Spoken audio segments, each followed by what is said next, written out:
While many fans had their sights set on potential announcements for the Sony A7 IV or A7V, Sony surprised everyone by revealing the A12 instead. Yet beyond the buzz of mirrorless camera news, what has really captured the attention of the filmmaking community is the highly anticipated Sony FX9 II. This isn't just another spec-heavy upgrade. It's shaping up to be a serious answer to the real-world challenges that professional filmmakers face on set. Rather than focusing on attention-grabbing features, Sony seems to be steering the FX9 II toward a more thoughtful direction, one grounded in utility, innovation, and practical enhancements for serious storytellers.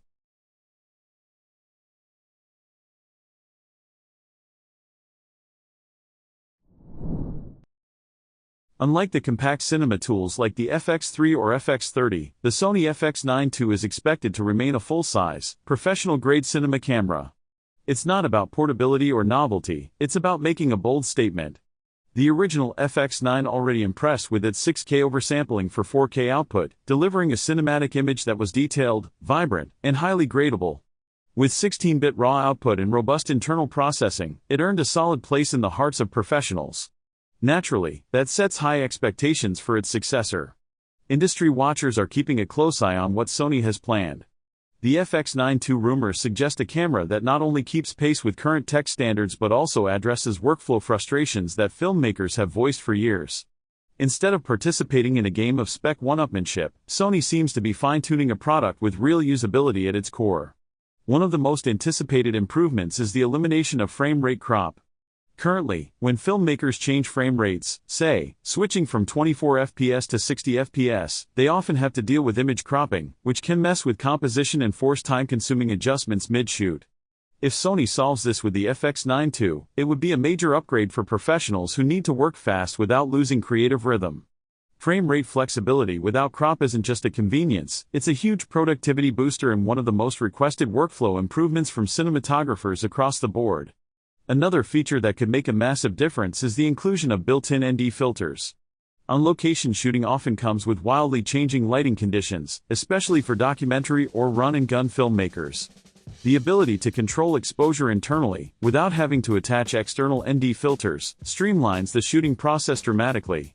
Built-in ND filters are already common on higher-end cinema cameras, and their inclusion in the FX9 II would be a welcome step that saves both time and effort on set. Internal stabilization, or IBIS, is another area where filmmakers are hoping for enhancements. While Sony's existing stabilization technology is already good, there's always room to refine it. Improved IBIS could allow for more confident handheld shooting, potentially removing the need for gimbals or bulky rigs in some situations. For filmmakers working in dynamic environments, better in-body stabilization means more flexibility, easier mobility, and more creative freedom. The FX9 II is also expected to retain Sony's proven E-mount system. This isn't just about brand consistency, it's about providing cinematographers with access to a vast ecosystem of lenses. The E-mount supports an incredible range of third-party options, allowing filmmakers to pair the camera with everything from vintage-style lenses for dreamy, nostalgic looks to ultra-modern optics that deliver razor-sharp detail. Even though Sony hasn't launched new cinema lenses in some time, the strength of the existing lens ecosystem means users will never feel creatively limited. Another rumor gaining traction is that the Sony FX9 II may borrow the sensor from the recently announced A9 III. If true, this could result in major gains in terms of latitude, dynamic range, and overall image flexibility. Cinematographers are always looking for sensors that can handle challenging lighting conditions, scenes with high contrast, bright highlights, or deep shadows. A sensor with better highlight roll-off and dynamic range can be a game-changer. It's not just about resolution, it's about how the image feels, how much you can push it in post, and how reliably it performs under pressure. Speaking of resolution, the 8K debate continues. While some filmmakers are excited about the possibility of 8K capture, others argue it's unnecessary for most projects. What 8K does offer, however, is more freedom in post, whether for cropping, reframing, or digital stabilization. The key is for Sony to implement it in a way that doesn't compromise the strengths of the FX9 platform, especially its low light capability and wide dynamic range. If 8K ends up being included, it should enhance the experience without sacrificing core performance metrics. But beyond these headlining specs, there are smaller, workflow-focused improvements that could also make a huge difference. Dual native ISO is expected to return, allowing filmmakers to shoot in both bright and dimly lit environments without significant noise or degradation. This feature alone can determine whether a camera is usable in fast-paced documentary settings or limited light narrative shoots. Another anticipated addition is support for programmable 3D LUTs directly within the camera. This allows DPs and directors to preview their desired visual style while filming, saving hours in post-production and ensuring visual consistency throughout the shoot. This kind of what you see is what you get functionality is invaluable when you're trying to achieve a precise aesthetic look on set. Connectivity is also likely to get a boost. The original FX9 already featured a solid array of ports and support for accessories like external monitors, microphones, and focus control systems. The FX9 II is expected to carry this forward, potentially even expanding options to support newer, faster data transmission and wireless monitoring setups. These aren't just quality of life improvements, they're essential for integrating the camera seamlessly into professional workflows. And of course, we have to address the issue of pricing. The FX9 wasn't built for budget-conscious creators, its base kit came in at around $9,000. That positions it firmly in the professional space, and the FX9 II will likely follow suit. But the big question is whether Sony will offer different configurations, perhaps a stripped-down, modular version or a more affordable entry kit.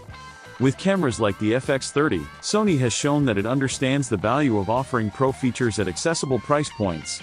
If the FX9 II lineup can strike a similar balance, it could attract both top-tier professionals and serious indie filmmakers alike. What truly makes the FX9 II so exciting isn't just the rumored specs, it's the underlying philosophy driving its development. More than just an iteration, it feels like a product designed to meet filmmakers where they are, solving pain points rather than just impressing with numbers. It's about removing technical barriers and empowering creative vision. The best camera isn't always the one with the longest feature list, it's the one that stays out of your way and lets you tell your story without compromise. The Sony FX9 II represents a potential shift in what we expect from cinema cameras. It's no longer just about raw specs, it's about intelligent design, smarter workflows, and thoughtful enhancements that support real filmmaking. If Sony delivers on even half of the rumored features, the FX9 II could be more than just a new camera, it could be a pivotal tool in the future of modern cinema. Sony has yet to officially confirm the FX9 II's specifications or release details, though a September 2025 launch is widely expected. But the anticipation surrounding this camera is already intense. It's clear that filmmakers aren't just hungry for better image quality, they're demanding tools that fit into their creative process with intelligence and intention. When the Sony FX9 II finally does arrive, it won't just be another product launch, it could mark a milestone in the evolution of digital filmmaking. Whether you're a seasoned director of photography or an ambitious storyteller looking for the right gear, this camera might just be the one to watch.